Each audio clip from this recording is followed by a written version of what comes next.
Exhibition games are the worst. But the Giants and Jets had an exhibition game where the star players played, and it was 55 years ago. Now, the Giants at the time had won the championship in 56. They beat the Bears here at Yankee Stadium. And then they lost the championship in 58 to the Colts and to 59 to the Colts. Then they lost the championship in 61 to Green Bay and 62 to Green Bay, and then lost to the Bears in 63. But just think of it, though, how great the Giants were, how they captured the city, even though after 1963 they became wretched, and I mean bad. And that was a lot of years, 64, 65, 66. 67, 68, 69. In the meantime, the American Football League began in 1960, and the Jets they were the Titans then, they made great news when Sonny Werblin gave this enormous contract to the Alabama quarterback Joe Namath. And the Jets, as the Giants were going down, the Jets were becoming exciting and popular until they won the Super Bowl in the 69 season. They won it in 70. So the Jets were now the big guys in town, and they had taken abuse from the NFL all these years. So they finally had a game where they played each other. The Jets couldn't wait.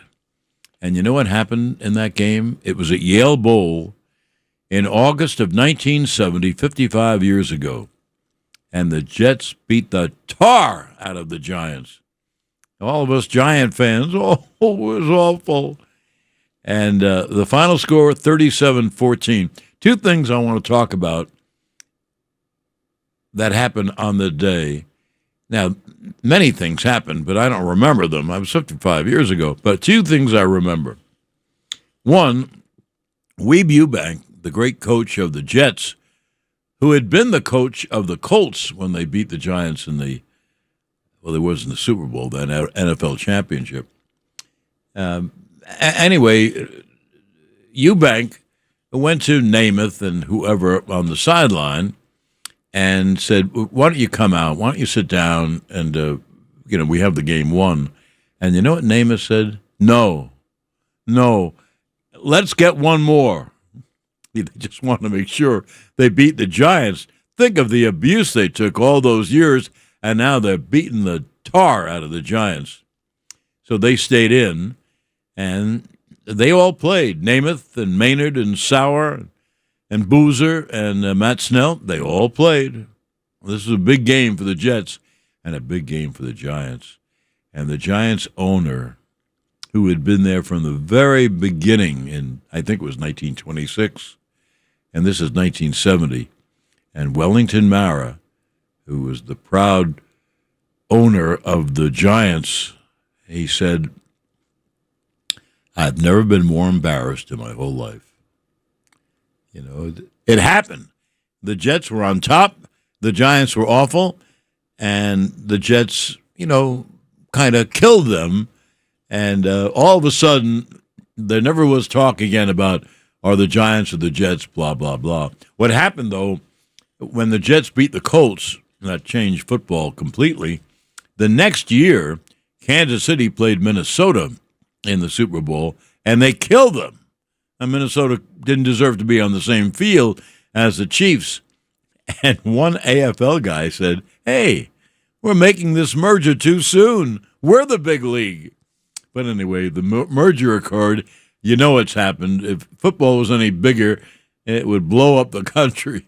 It's unbelievably big. And tonight, where the guys won't play, the big guys won't play, the Giants and Jets play at the Meadowlands at 7. Quickly, before we move to our first guest, as you know, the Yankees and Mets have both been unbelievably bad. And they've been bad for basically let's say their record. This is not their records. It's something I'm making up. I never have numbers, but I'd say the Jets and the Yankees have played, let's say, 20 and 34 ball. That's 54 games. That's 1/3 of the season. That's not a slump. So now the Yankees and the Mets have to spring victories together. The Mets are pitching their number one minor league prospect today at Seattle. And the Yankees play tonight, and they're both third of the 3 wild cards. And the Yankees lead Cleveland by a game and a half. The Mets lead Cincinnati by a half. And there are about 40 games to play. Let me see. I have the standings here. Thanks to Jonas and John. Now, let me see. The Yankees are 65 and 57. That's 122. They have 40 games remaining. The Mets are 64 and 58.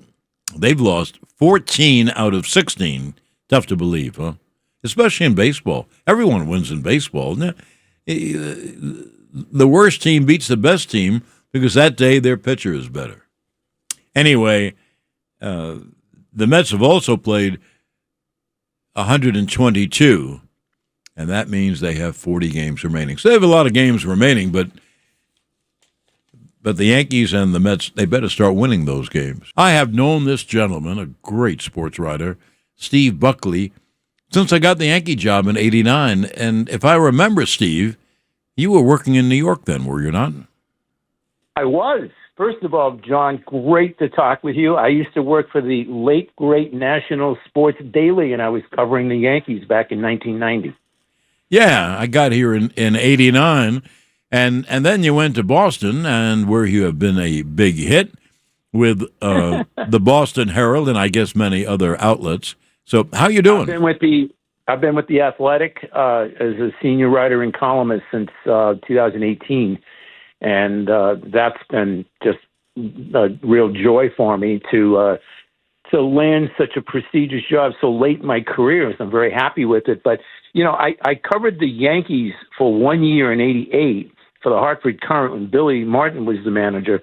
And then, the Hartford Courant was so big in those days, they covered the Sox and the Yankees. So I moved to Boston and covered the Red Sox in '89, and then turned around, went right back to New York to cover the Yankees in '90 for the National. And that was not a good team. That was the Stump Merrill, Mel Hall. Terrible team. Matt Noakes, last place Yankees. That was not a good team. No. In fact, when I got here, they were terrible in '89, '90, and '91, and I wondered, are they ever going to get good? And then Stick Michael became the GM, Buck Showalter became the manager, and the Yankees have been terrific ever since. I know they haven't won a World Series, but they make the playoffs all the time, and they draw tremendous crowds, and we now know with the Lakers selling for $10 billion, the Yankees are worth more than $10 billion. Steve, I didn't mention The Athletic because I don't have a computer and I don't have a smartphone. I'm as out to lunch as you can be, and I didn't know it. The Athletic, that's a big internet outlet, correct? Oh, yeah. No, it gets bigger and bigger. We were sort of on our own when they hired me. They were started up by two financial guys out in the Bay Area. Then we got bought by the New York Times several years ago. So we're sort of all part of that family now. And I get to do a lot of really cool things and have a lot of fun. And I travel a lot. I'm going to Memphis next week to interview an old baseball player for a piece I'm doing. And it's been really just a lot of fun for me. And of course, this is going to sound awfully high hat, but I happen to, and our friends in Cleveland and Tampa Bay are not going to like this, but I actually think the world's a better place when both the Sox and Yankees are beating each other's brains out. I've had the fortune of covering both teams. I was there when Aaron Boone hit the home run off Wake in '03. I was there for the big comeback in '04. The playoff game a few years back. I was there in '99 when everything went wrong, and a couple of umpires called some bad pitches, and I think the Yankees. I was there for the brawl with Pedro and Don Zimmer and all that. So I mean, some of the greatest memories of my career are Red Sox Yankees games, and I just love when those two teams play each other.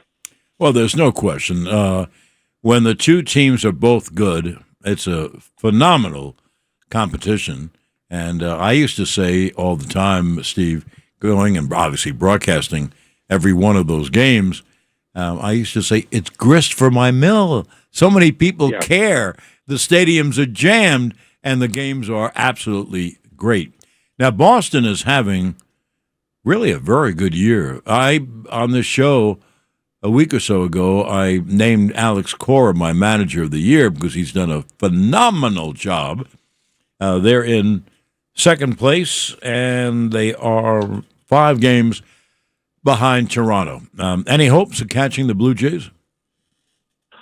Anything can happen. They have like a 40-something and 20-something record at Fenway. They've had a bunch of walk-off games. I mean, yesterday they beat Miami. They got 4 hits, I think, in 9 innings and won 2-1. And one of those hits was a walk-off by Trevor Story. Just bases loaded, nobody out, takes an outside pitch and just taps it to the right side for a single. Playing games to win games kind of stuff. And, as bright and shiny as I think I am, I wrote a column on this team back in June saying the Red Sox looked lost because they were making lots of errors. They weren't hitting in a timely fashion. They just seemed lethargic. And I like to think that they read the column and, pulled that big dramatic lever deep within themselves and picked themselves up. But basically, I just misread where they were and where they were going, and they're playing some great baseball right now. Well, at that point, you were right. They are making a lot of errors. And the reason the reason I mentioned that Cora is my manager of the year right now in the American League, obviously Pat Murphy in the National League with Milwaukee. But he was playing a different lineup every single day. Talk about mixing and matching, and then Bregman got hurt, Casas got hurt, and Devers wouldn't play first base, and he was moving people around. Don't forget, I grew up under Casey Stengel, so I know all about platooning and love it. And I think Cora, Steve, has done a phenomenal job. Yeah, and not only is he platooning, I mean, this isn't, you can go all the way back to the old days, Gene Woodling and platooning in right field and all that with the Yankees, but it's not just that he's platooning, he's using the same guys at different positions. Right. So you've got a lineup one day with Rafaela in center field, the next day he's at second base, Abraham Toro's at first base, and he's in right field. And then you got this guy at first base, and he's at second base. Romy Gonzalez. I mean, how many first basemen, second basemen are there? And the way and by the way, there should be more of that in baseball, frankly. That's something I've been railing about for years.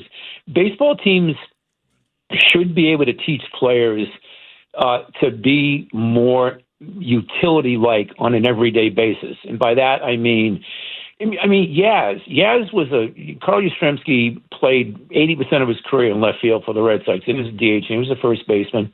But if you look at his record, he played a bunch of games at third base because they needed him to play third base. And I'm not talking when he was in his 20s. He did it in his late 30s. And they were on a West Coast trip when he was like 40, 41 years old. And you can look it up. They had a stretch where this and that guy were hurt. And I don't know if it was Ralph Houck or might have been Ralph Houck. The legit best center fielder he had at that moment was Yastrzemski because of injuries. So for like 3 games out on the West Coast, they had 42-year-old Carl Yastrzemski playing center field. And Yaz was like, yeah, I'll play it. I'll do that. And that's what ball players, the really good ones, can do and should do. And that's why there were a lot of people upset in Boston with Rafi Devers refused to go over to first base because they had signed Bregman. I admit the Red Sox screwed it up. They should have talked to Devers about this months earlier. But the fact that he was so unwilling to do it did not go over well with the fans here. No, and when you get that kind of money, you're supposed to play wherever they want you to play. I mean, that did not sit well with the baseball community. Forget about just the Boston fans. You're supposed to. They put you at third base. You're supposed to play third base. Now Boston rolled the dice on Garrett Crochet, and the roll of the dice has come up 7s and 11s. So because Garrett Crochet has been great.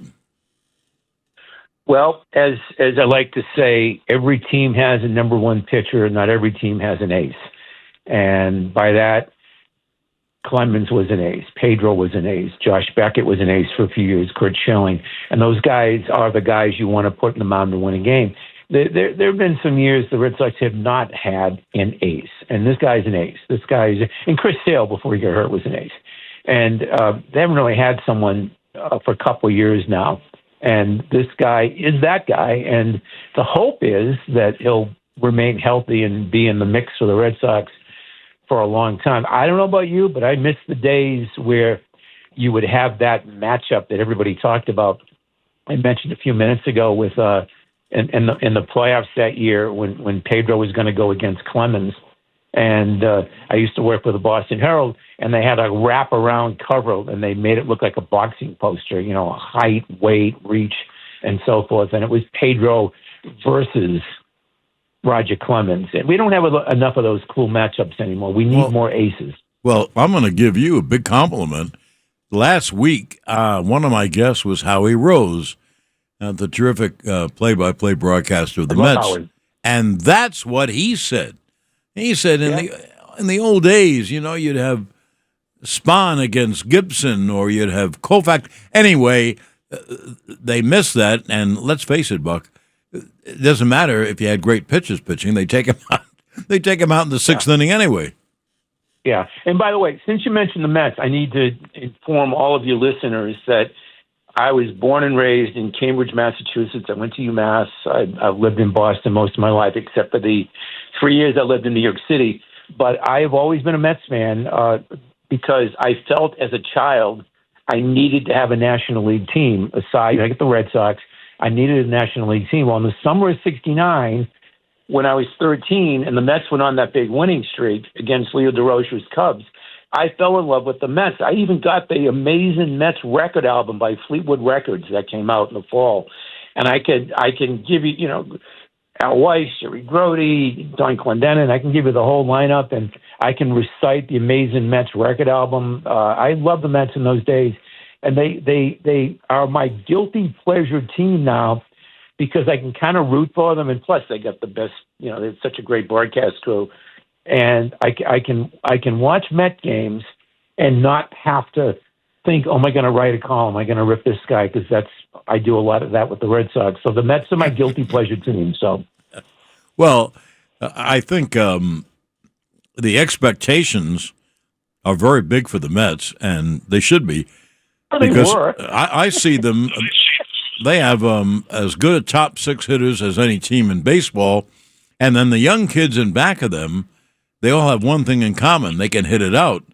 So I think that's what's thrown people because the Mets have lost 14 out of 16. And you know what? They have a really good team. But they're going to have to battle for a playoff spot. They lead the Reds by just a half game for the third wild card. But there are 40 games to go. So there's a lot of... Can I ask you a question? Yes. So I met you in 90. When I was covering the Yankees. I think that would have been your second year, right? You started in 89. Right. And you were doing, the Atlanta Hawks before that. So you've got... And Atlanta Braves. And the Braves. You've got play-by-play that goes back to when we were all little kids. And... But you did play-by-play for a good number of years. Do you miss that, or are you comfortable with the body of work that you did, and you can smell the roses and do this talk show, right, and be happy? Well, Steve, I'm very proud of this fact. I have been gainfully employed for 65 years. I began on February 1st, 1960, in a little town upstate New York called Wellsville. $60 a week, by the way. Oh, it was great. Anyway, but you used to have a single New York Penn League team in Wellsville. Yeah, just that I didn't want to travel anymore or anytime. I have a great place here in New Jersey, right across the Hudson, and I actually, Steve, didn't want to go to work every day. So I'm really very happy in my retirement. Yeah, I miss it every now and then, but I don't miss. Susan called me the other day. They played a game and then they flew to St. Louis, and she said we got to the hotel at 5:00 New York time. That I don't miss at all. And I'm so happy to have this show and have people like you on it. And what I'd like you to do is promise me you'll come back. Oh, anytime. I mean, you're one of my all-time favorite people. And like I said, I used to live in New York. I still have a gazillion friends down there. In fact, I'll be in New York on Thursday to see some friends. And anytime you want me on, John, I'd love to do it. Oh, that's wonderful. Well, thank you, Steve. Thank you. And obviously, good health and everything good coming your way. Okay? Same to you, John. Thank you. Thank you very much. It's just about 4:30. Boy, we're going to hit this right on the nose, huh? Boy, what production. So we're going to take a couple minutes out, pay some bills, as they say, and then when we come back, we have another terrific guest who you probably have heard a whole lot over the years. Here is a good buddy of mine. I mentioned you hear him. Well, you hear him on the Yankee games on Spanish radio, and you hear him on the Philadelphia Eagle games on Spanish radio. And he is a buddy of mine. He is Ricardo. Hello, Rick. How you doing?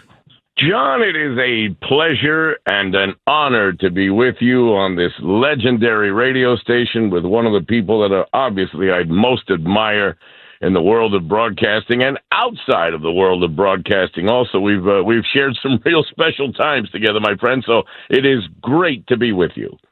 Well, let's begin with the Yankees. Mm-hmm.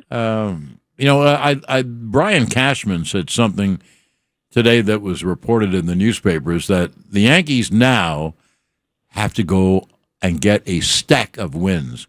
And baby, that's it. They do have the third wild card, but the third wild card, rookie, they're only a game and a half ahead of Cleveland, and it would help them to get to the 2 spot in the records in the American League. But what are your thoughts about the Yankees? A very, very disappointing year because they've been a very in-and-out team. Very inconsistent, but still, even at this late juncture, John, as of tonight, in the game against the Cardinals at 7:15 on national television, it's a Fox game tonight, but the Yankees have 40 games left.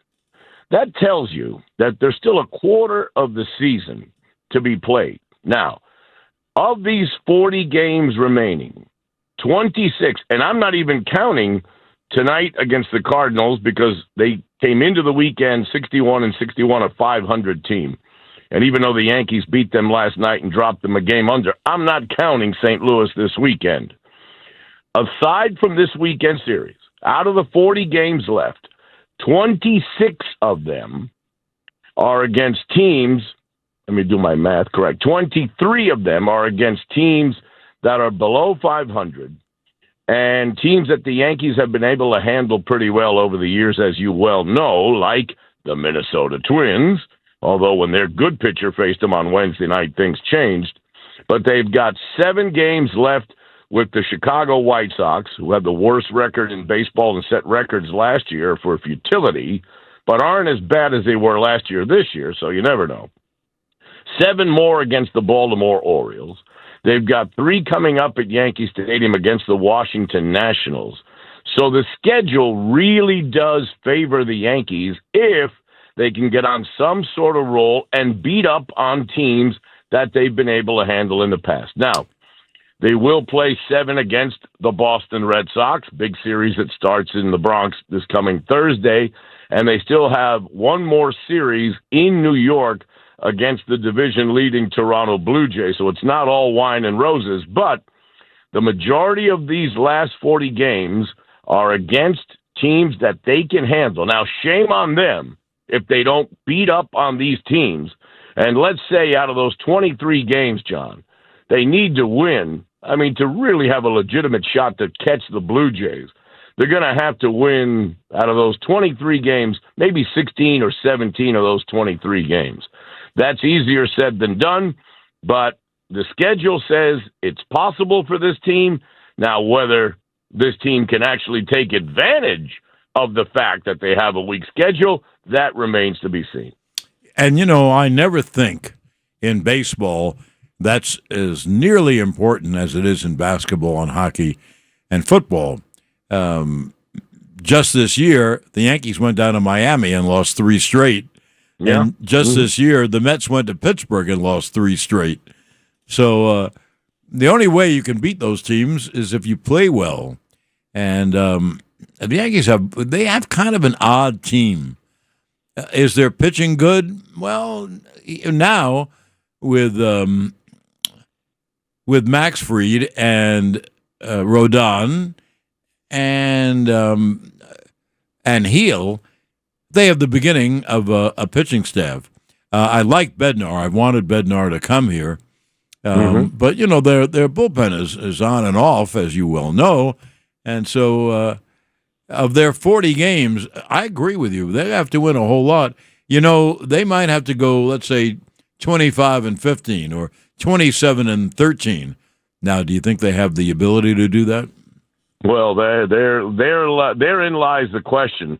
And to be able to do that, John, they're in a pickle. And you know this as well as anyone. They're in a pickle because this team goes as Aaron Judge goes. Let's be frank. And the captain, we don't know how bad the injury is. We don't know when he'll be back in right field and when that'll open up the DH spot for a very hot Giancarlo Stanton. What Aaron Boone does with this lineup on a daily basis sometimes to me is mind-boggling because there is no consistency day to day in the batting order. The roster, as you said, it's kind of a strange team because the roster composition, really some of the pieces don't fit with the next piece. It's almost something that you put together every day individually. There's really not a long-term or a weekly, or you can't really look out more than just a couple of days forward-looking with this Yankee lineup. Do you want to play the youngster like a Dominguez? Do you want to have Paul Goldschmidt only hit against left-handed pitching? You got to get Stanton in the lineup. When he is this hot, he can carry a team for a couple of weeks, a month. You've seen it. You've seen big sluggers get hot. They put a team on their shoulders, and they can carry him for a while, as Stanton has done in the postseason. But be able to get everything done that they want to do, it all rotates around Judge being 100% healthy, or as close to it as possible, being able to play in right field, which opens up the designated hitter spot for a guy like Stanton, and then you've got options. Then Bellinger can play anywhere in the outfield or first base.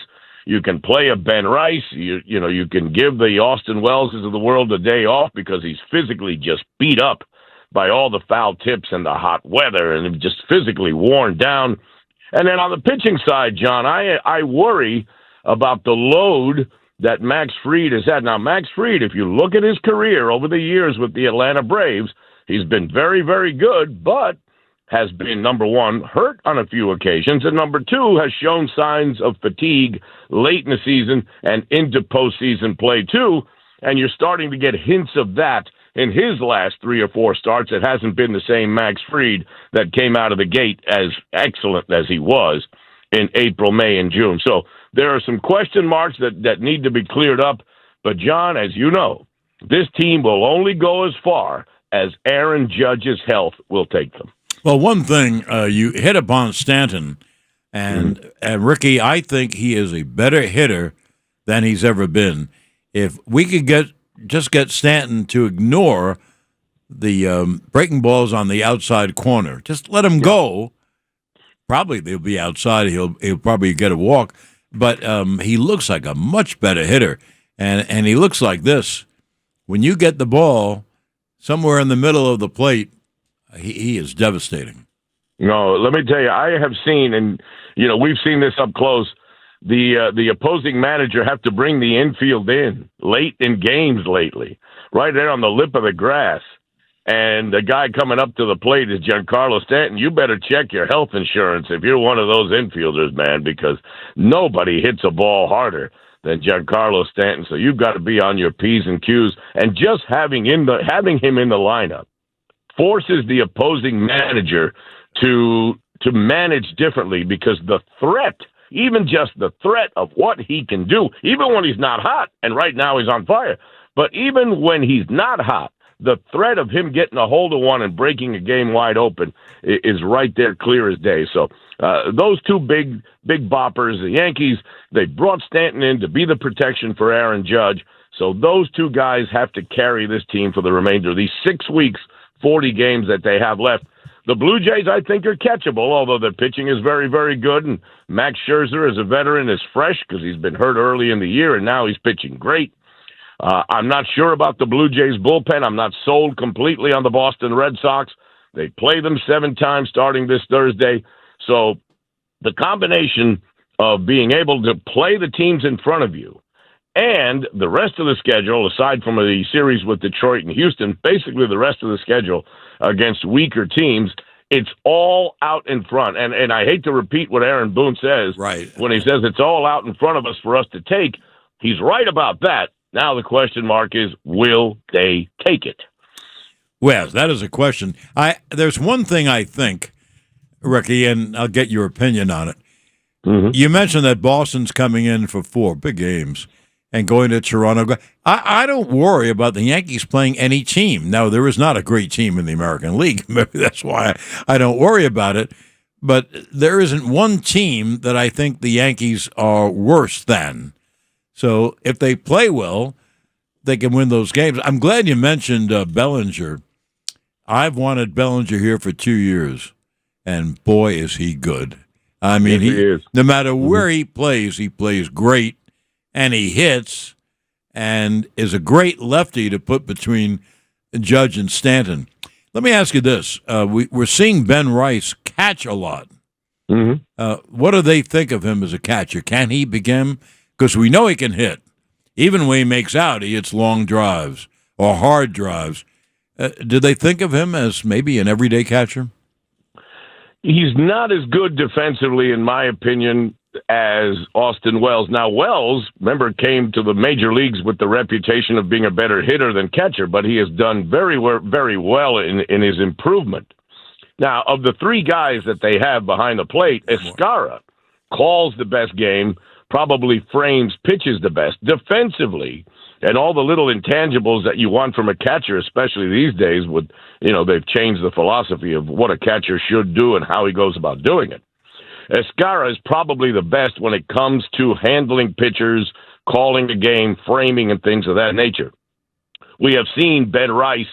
I believe there was a situation even in last night's game where he didn't get in front of a ball to be able to block it. Right. So many of today's pitchers, use that split finger that is buried in the dirt, that you really have to be on your P's and Q's and be able to block a pitch, because if not, a runner's going to move either from first to second into scoring position or from second to third, or dare I say, come down the line and score.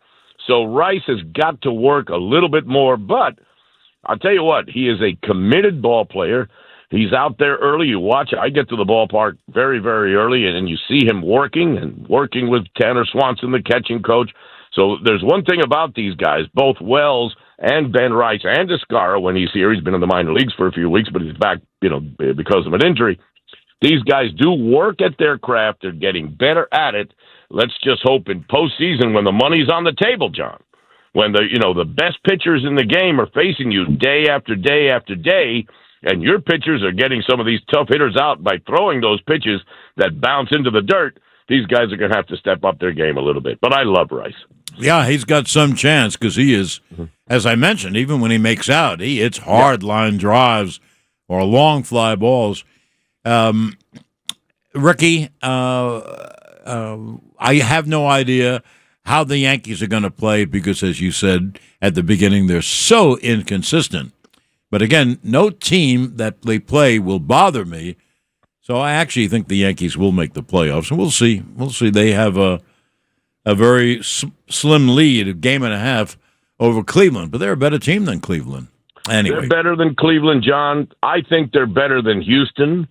Although the Astros came in and took 2 out of 3 at Yankee Stadium, no one can convince me that there's a more dominant team. Detroit has the great pitcher in Skubal, but, you go down their rotation. Well, does anybody really intimidate you? Well, no, they're both. I think the Yankees, on paper, are the best team in the American League. Now, like I said before, some of these pieces on a daily basis sometimes don't fit, or you may have too much of one thing and not enough of the other. So it's kind of a crapshoot on a daily basis per game when Aaron Boone has to change his lineup just about on a daily basis in every game. Yes, he does. Yeah, he does because the pieces that he's got that he wants to get in don't really mesh on a day-to-day basis. So it's almost like he's got a couple of different teams that hit the field each and every day. It's like the A version, the B version, and the C version almost.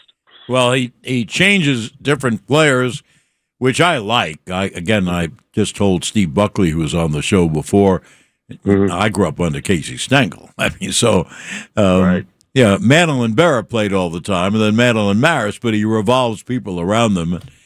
Now, sir, stay right there because we have another segment to go. This is the John Sterling Show. Now, here's John Sterling.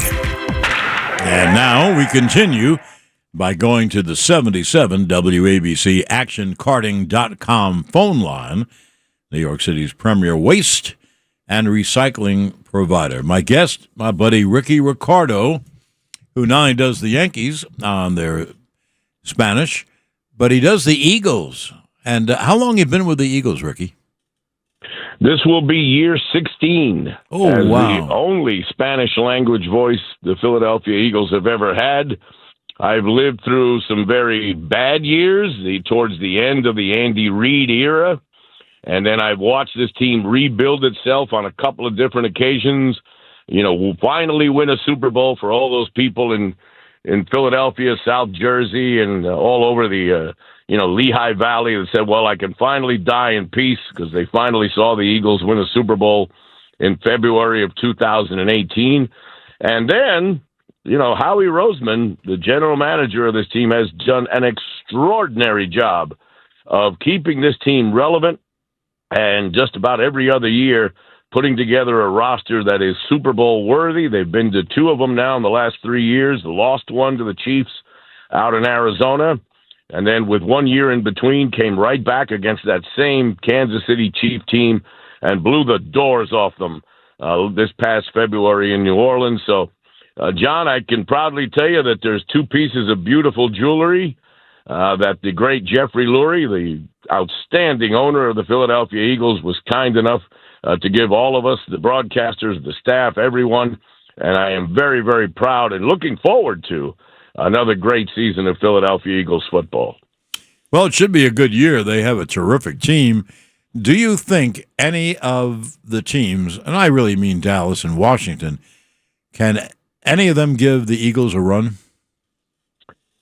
Well, Washington is much improved, and we saw that last year up until, the Eagles handled them pretty well in the NFC Championship game. But that quarterback, that young man, Jaden Daniels, he's the real deal.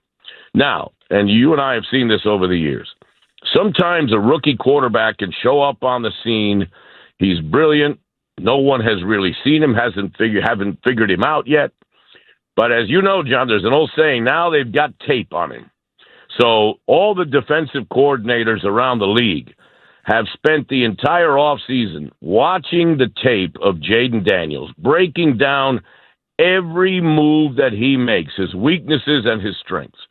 How many times have we talked about a sophomore slump, and especially when it comes to the most difficult position to play in all of sports, quarterback in the National Football League?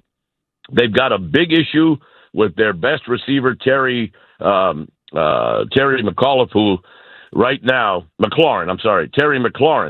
who is holding out, and they have got to get that settled because he is the main weapon that Jaden Daniels has. They have to get him signed and into the fold and back into camp. But, John, I'm going to surprise you when I tell you in the division, the team that I think may take a quantum leap forward this year and might be the surprise team in the division to give the Eagles a run for their money. And I know they've got a tremendously tough schedule right out of the gate, but that might be the New York Football Giants. I think their defense is outstanding. The key to the Giants is to keep that big left tackle, Andrew Thomas, healthy. If Thomas is healthy and they can develop any kind of a running game, and they haven't had one since their running back became the great Eagle running back and Saquon Barkley, but if they can keep Andrew Thomas upright and that offensive line provides any kind of protection for some of the veteran quarterbacks that they have Russell Wilson, they have Jameis Winston, and they go down to the Jackson Darts of the world. But the two frontline veterans, if they get any protection with that defensive line, and this young man that they just drafted, they brought in from Penn State, who may be the best defensive player in the draft, I'm keeping my eye on the team that plays at MetLife Stadium in the Meadowlands. Well, that's very good words for me because I've been a Giant fan since Charlie Connolly and Kyle Rote and Frank Gifford. But there's a soft spot within you for the Philadelphia Eagles too, my friend. You know that. You know, one thing Ricky told me, one year, who was the name of the quarterback? The big kid from North Dakota. Can't think of his name now. Carson Wentz. Yes.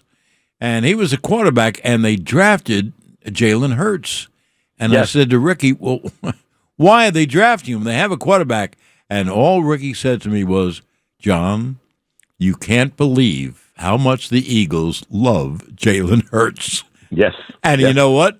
It turned out okay, didn't it? It did, and he is one heck of a young man, not just a very good quarterback. You know, in football, John, and I've heard this for years from the Parcellses of the world and some of the top people in football. You can be a great player, and if you're not on the right team with the right coach, it's not going to shine through. You would have put Dan Marino on the New Orleans Saints, and maybe it wouldn't have been, but you put him with Don Shula at that time in Miami, he was incredible. John Elway, if the Colts would have drafted Elway, and remember, he threatened the Colts with playing center field for the Yankees if they drafted him, and he forced their hand, and he went to Denver. But you put John Elway in Denver with that coach in that situation, he became a Hall of Famer. It's all where you play, when you play, and who the head coach is to bring the best out of a player. And Jalen Hurts is tailor-made for the Philadelphia Eagles, the way that they play football, defense first, running game first. And he was good. He was very good. But when they put Saquon Barkley in that backfield last year and took the pressure off of Jalen Hurts and let him play quarterback without being the number one option on the field and being the secondary guy, he became the best version of Jalen Hurts you could possibly have. And at the same time, you have the season of a lifetime for a guy like Saquon Barkley. They feed off each other. There's tremendous weapons on that offense. But Jalen Hurts, who is as serious about his craft, you don't hear about him out with the ladies or drinking or partying or, social bee out there and on page 6 of the newspapers. None of that. This guy is dedicated to his craft. He's all football. And on this team, with that roster and that head coach and that general manager, he fits like a glove. Does he ever? I want to ask you something about Barkley. I said this during last year. Who didn't know that Barkley was going to be great with the Eagles? Oh, what a mistake the Giants made. He can't cover up those mistakes. And anyway, so let's go to the game where Barkley, I never saw a more athletic move in my life. You know what I'm talking about. Yes, when he jumped backwards. I can't even imagine how you jump backwards. What did you think about that? Oh, that was against the Jacksonville Jaguars. I have never seen, and I've watched O.J. Simpson, I've watched Earl Campbell, I've watched Barry Sanders, I've watched all the greats as you have. You even go back farther. I didn't really see Gale Sayers at his best or Jim Brown at his best as you have.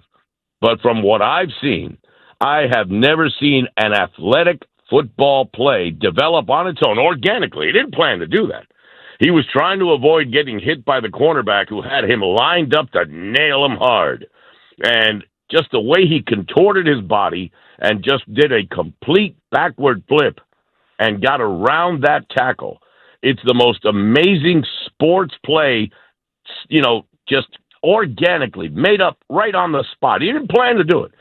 His body did it almost on its own to avoid that tackle. Is the most spectacular. The photographers that took those pictures, those are the sports photos of a lifetime, because the body isn't supposed to react that way. Oh. And he did it. He did it gracefully, and it was the most beautiful thing for me to call as a football announcer, calling that play and trying to describe it in the theater of the mind, which is sports radio, was just a treat, a pleasure for me to call. Well, it was the most athletic play I've ever seen. And very quickly, Ricky, I always thought Jimmy Brown was the best, and Gale Sayers was pretty good too. And you're pretty good, so thank you for coming on. And now you have to promise that you'll come back sometime. Anytime, John. You know how to find me. You know where to reach me.